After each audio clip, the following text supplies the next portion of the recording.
नमस्कार, स्वागत है आपका राजधानी न्यूज में और मैं हूं आपके साथ शालिनी।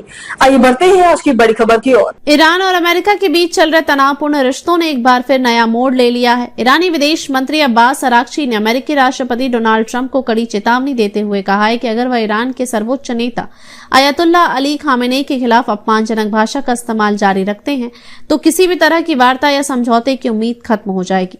अराक्ची ने सोशल मीडिया पर यह बयान देते हुए स्पष्ट किया कि ट्रंप का यह व्यवहार न केवल खामेनेई का अपमान है बल्कि उन लाखों समर्थकों का भी अपमान है जो उन्हें अपना मार्गदर्शक मानते हैं। उन्होंने कहा कि यदि अमेरिका वास्तव में कोई समझौता चाहता है तो सबसे पहले राष्ट्रपति ट्रंप को अपनी भाषा पर नियंत्रण रखना होगा।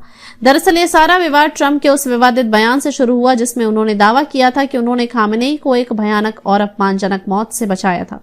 ट्रंप ने कहा था कि वह खामेनेई के ठिकाने के बारे में जानते थे लेकिन अमेरिकी और इजरायली सेनाओं को उन्हें मारने से रोक दिया। ट्रंप ने ट्रुथ सोशल पर लिखा, मुझे नहीं लगता कि खामेनेई मुझे धन्यवाद कहेंगे लेकिन सच्चाई यही है कि मैंने उन्हें मरने से रोका। इस बयान को ईरान ने गहरी नाराजगी से लिया और इसे पूरी तरह अस्वीकार्य बताया। अराक्ची ने न सिर्फ ट्रंप पर निशाना साधा बल्कि इजरायल को भी आड़े हाथों लिया। उन्होंने व्यंग करते हुए कहा कि जब ईरानी मिसाइलें गिरती हैं तो इजरायल डरकर डैडी के पास भागता है। डैडी शब्द का इस्तेमाल सबसे पहले नाटो प्रमुख मार्क रूटे ने किया था जब उन्होंने मजाक में कहा था कि ट्रंप को कभी कभी सख्त भाषा का इस्तेमाल करना पड़ता है। इधर इजरायल के रक्षा मंत्री इजरायल काट्स ने भी एक बयान देकर आग में घी डाल दिया। उन्होंने कहा कि यदि खामेनेई उनके निशाने पर होते तो वे उन्हें मार गिराते। उन्होंने यह भी कहा कि इजरायल को ऐसा करने के लिए किसी भी अनुमति लेने की जरूरत नहीं है। इस पूरे घटनाक्रम के बीच तेहरान में शनिवार को एक भव्य अंतिम संस्कार हुआ। इस अंतिम यात्रा में 60 ईरानी अधिकारी शामिल थे जो इजरायल के साथ युद्ध में मारे गए थे। इनमें 30 सैन्य कमांडर और 11 परमाणु वैज्ञानिक भी थे। मृतकों में ईरानी सेना के chief of staff Mohammad Bagheri का नाम भी शामिल था। इनका जनाजा ईरान की राजधानी में निकाला गया जहां हजारों लोग शामिल हुए। ताबूतों के साथ मृत अधिकारियों की तस्वीरें भी रखी गई थी और कई बड़े नेता एवं सैन्य अधिकारी जनाजे में शरीक हुए।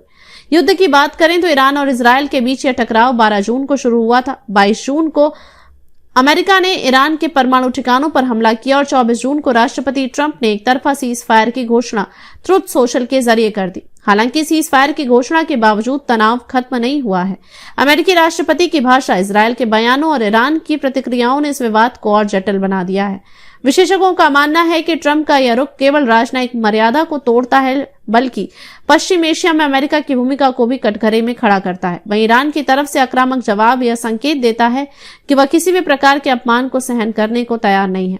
इस बीच खामेनेई समर्थक जनता का गुस्सा भी उभर कर सामने आ रहा है और तेहरान समेत कई शहरों में अमेरिकी विरोधी नारा लगा रहे हैं। स्थिति कब नियंत्रण में आएगी यह कहना फिलहाल मुश्किल है। दुनिया की निगाहें अब इस बात पर टिकी हैं कि क्या अमेरिका और ईरान के बीच बातचीत की कोई नई राह निकल पाएगी या यह जुबानी जंग किसी बड़ी टकराव की ओर बढ़ेगी।